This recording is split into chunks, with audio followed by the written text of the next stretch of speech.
Hey, Mark Rodriguez here. This is my review on the fourth episode of God of High School, which I'm about to watch in a couple of minutes here. It's been a busy weekend, so I couldn't do it as fast as I could. So I guess it's kind of like, it's hard to put a schedule, so I guess it's whenever. I'll review it whenever during the week. I'll still try to do it Wednesday, but if I can't, I'll do it sometime during the weekend. But of course, I'll do it before Monday, so I don't fall behind, because of course tomorrow's a whole new episode, right? So anyways, and yes, the Funko wall is indeed growing for you people there that are keeping track of this. The Funko wall is growing. So anyways, the last episode, Jin was disqualified for the tournament because of course he stepped in when Kang was getting way too aggressive against Go, and now they're kind of saying that, okay, so if you can defeat one of our guys, one of these higher up guys, so it's kind of imply that they're very, very, very strong, right? If you can beat one of our guys in a fight tomorrow, we'll allow you back in the tournament. And so yeah, he goes for it. And one of the guys, Park, gives him some kind of fruit. And apparently the fruit's supposed to be, I guess, something humans were not meant to eat. And who knows if we can withstand it or whatever, So Jin goes home, Jin eats it, and he collapses and is coughing up blood and stuff. He looks dead. So the next morning we have more fights, because this episode, we got Mira fighting and Han fighting. So when it was time for this, I guess, bonus fight for Jin, he's late, and everyone's, of course, is what's going on, whatever. But Jin does show up, of course, showing that he did survive the fruit, which, of course, makes Park kind of haha, So the rules for this particular match, because again it's implied that the guys, all these members of the high society, the higher ups that run the tournament, are supposed to be super duper strong, is that of course if he defeats Jin, that's it, that's a wrap. But in Jin's case, it's kind of like if he can so much as knock him off his feet at least once, that would count as a victory, and he's allowed back in the tournament. So it's a handicap match in favor of Jin. But, no, real quick, the moment that the announcer guy said, ready, Jin is somehow magically already in the guy's face. The guy has glasses, hey, don't wear glasses during a fight. And with the moment he takes off the glasses, and he's kind of what the, bam, palm strike, on the ground, the end, that's it. And he already won. And the tournament guy literally is still, he just finished saying ready to go, and he's like, oh, okay, well, Jin's the winner, and stuff like that. And the crowd even thinks that it's just a big joke or a big gag, the whole finger poke of doom.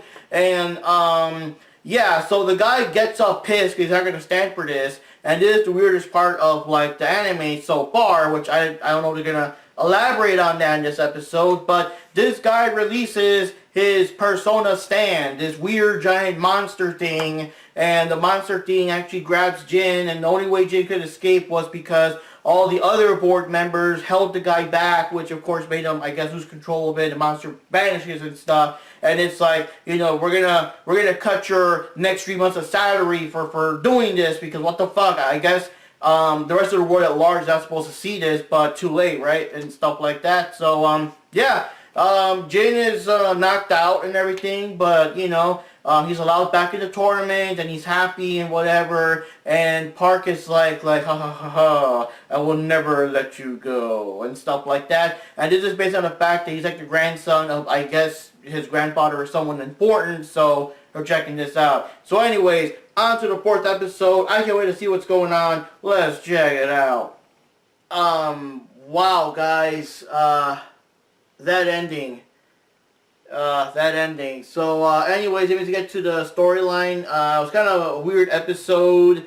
I don't know. It kind of sort of felt like filler, but not really, because it still ties into other things. But anyways, the episode starts out with, this kind of, I guess, TV show that's recapping, the tournament.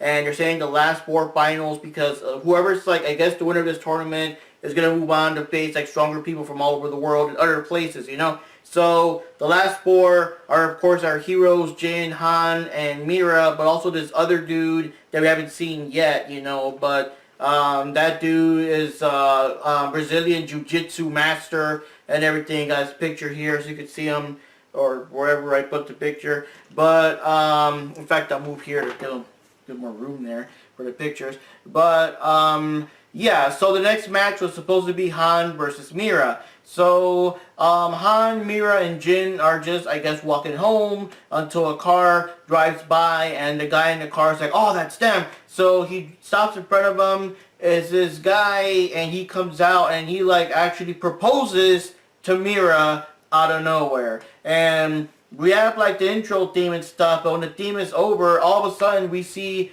that she's actually making preparations to get married, and I'm like, whoa, what the fuck? So basically this guy, I don't really know much. They didn't really go into detail, but everyone seems to know him. So he has to be some kind of like celebrity of some sort. His name is Soon Yin, and he wants to marry Mira. And the whole thing is that the reason they're doing it is because he's interested in her fighting style, the Moonlight Sword style. And of course, since Mira's dad passed away and there's no one else left to master the style besides her, it's kind of like if she marries him, he'll use his resources to help out and make the martial arts spread out throughout the world, you know, open dojos worldwide and stuff like that, so the martial art can live on, you know, because that's like Mira's hope to someday, I guess, you know, pass it along and let her father's fighting style prosper and stuff. And throughout the episode, we learn that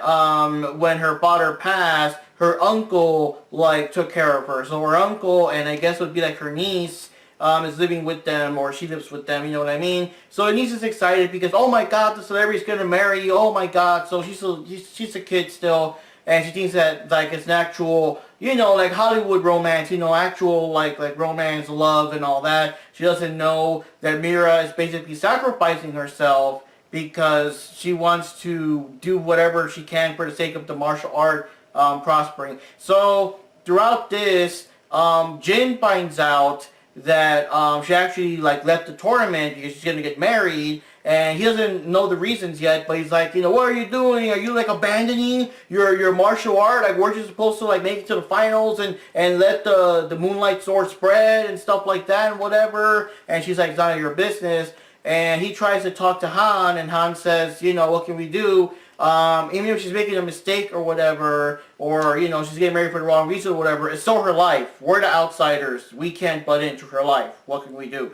You know. So, yeah, the episode kind of goes along like that. It's not too many things happen, so it's not like an overly detailed long episode if I, like, you know, describe it compared to other episodes. So anyways, after that, they're getting ready to go for the wedding. There's, you know, more stuff here and there, showing what's going on. Eventually, the father, well, the uncle, I guess, the uncle just can't do this because she's just too young. She's still like a kid to like get married and stuff. So he asked them if they could just call off the wedding, and she says like no, that she's determined to do it. And she kind of explains, I guess, kind of like how she's doing it for the sake of carrying on the Moonlight Sword's fighting style, whatever. But this time the niece overheard it, so the niece is now heartbroken and feeling betrayed that, you know, Mira would use someone to get married and stuff and not actually marry someone for, you know, love and romance and all that. So she's crying, I guess, you know, she looks up to Mira, so she's upset, and Jin just happens to be like next to her. Jin overhears it, so they head off to the wedding, but now you got all these bodyguards there, and it's like you can't pass by without an invitation or whatever. And Jin tries to like fight his way through the guards, but the guards got batons and stuff. And when they're about to swing their baton to Han shows up. So Han blocks the attack, and Han just shoves them all down and everything with his karate stuff. And yeah, so he came after all, you know. So he also noticed that something was fishy. So they go to the wedding. The wedding was a small ceremony. It wasn't a big thing. It was just them and a couple of, I guess, family members or whatever. And they stopped the wedding, and the guy starts laughing evilly and everything, and admits that he doesn't really care about like the style. He just wants a sword, and he just wants her because she knows the style and everything. And through a flashback, we find out it was actually set up by that same cult. That same cult that we found out in the last episode's like opener sequence, that he was sent to try to get her because he wants to retrieve, like, I guess, the God sword and the hand who wields it. So it's part of his evil plan too. Like, he's not really gonna help spread the martial art across the world, like he said. Just a bunch of like BS and everything. So he's upset that his bodyguards were defeated easily, so now he grabs his own sword, and now he's going to attack them. So he tries to attack Jin and Han, but then surprisingly he also unleashes his own demonic stand, persona creature thing, and the guys are like, oh my god, like it's like what happened the other day and everything. So Mira steps up, and as he tries to slice one of them, Mira gets sliced across here. And the dude, like, gives no shit. He's not, like, stopping or, oh my god, no, he doesn't give a crap. So, Mira does this real cool technique. It's one of the moonlight sword techniques where I guess she, like, gets a guy's sword, and with the other hand, she basically slides her hand across the sword blade and kabow to the guy, and that, like, defeats him and everything. And, of course, with that, the persona stand vanishes and whatever. But it's, like, a whole lot of shit, So, afterwards, in their own awkward way, because Jin makes everything awkward, she kind of like apologizes or thanks them or whatever, and they all walk off happy and stuff like that. And that's kind of, you think the episode's kind of over there, but then, oh shit,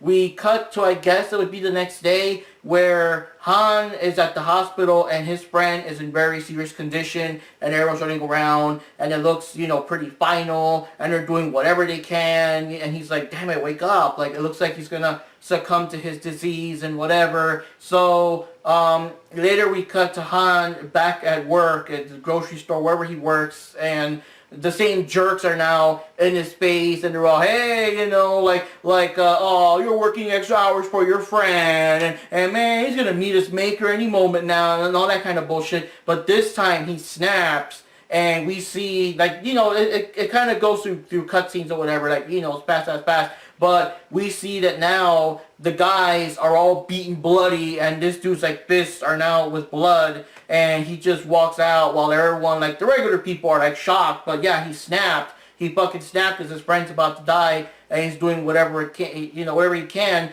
And then the big moment that left me like, oh shit, is that now it's time for the fight, because remember I said earlier it's supposed to be Han versus Mira. So Jin's running, Jin's like, oh shit, I'm late, I almost missed it or whatever. And when he goes to see the fight, Han is beating the ever-living shit out of Mira with no fucking mercy, and even Mira looks shocked, she wasn't expecting it, and he's purposely nailing her here where she got cut from the sword the day before, so obviously he's not fully healed. So, and how incredibly strong Han has been portrayed, he's like socking the fuck out of her there, to the point where his fist is picking her up and slamming her down, and he's just beating her to literal bloody pulp until the announcer's like, whoa, stop, hey, knockout, you won and whatever, and she's just laying there as blood is just gushing out and, pouring out, and the audience is like, oh my god, what the fuck and whatever, and it's like I guess Han snapped, and he's got to do whatever he's got to do, to win. And as he leaves and everything, and obviously Jin is pissed, he just walks past them, and Han walks past them and is like, see you at the finals, and just walks off with no emotion, no shits given, no fucks given, and dude, that was fucking, oh my god, and you gotta, like, I don't know, I don't know if they'll show flashbacks or not in the next episode to elaborate, but you gotta think about that. Like he knows that she got sliced here the day before. They're still friends. They're not gonna, go all out. So she must have been like, when the fight starts, she must be like completely unprepared for him to just go all out on her and target her vulnerable spot and just beat her with that level of what can I say, savagery, brutality. Just, oh my god, I can't. Oh man, I can't. And not only that, but it's just like so far for the show and how it's kind of gone along. This is like the bloodiest that we've seen in the show so far. This is the most blood we've seen.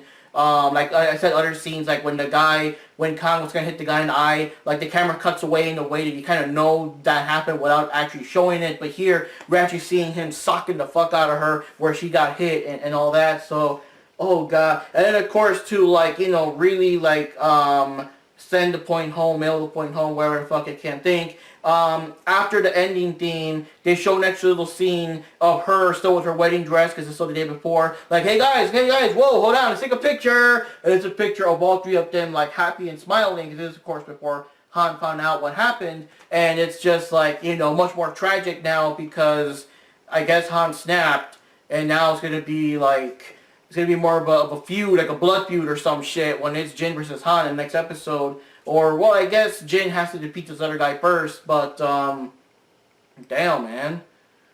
Just fucking damn. I got no words. I got no words. Like I said, I didn't see it coming. It was a hell of a way.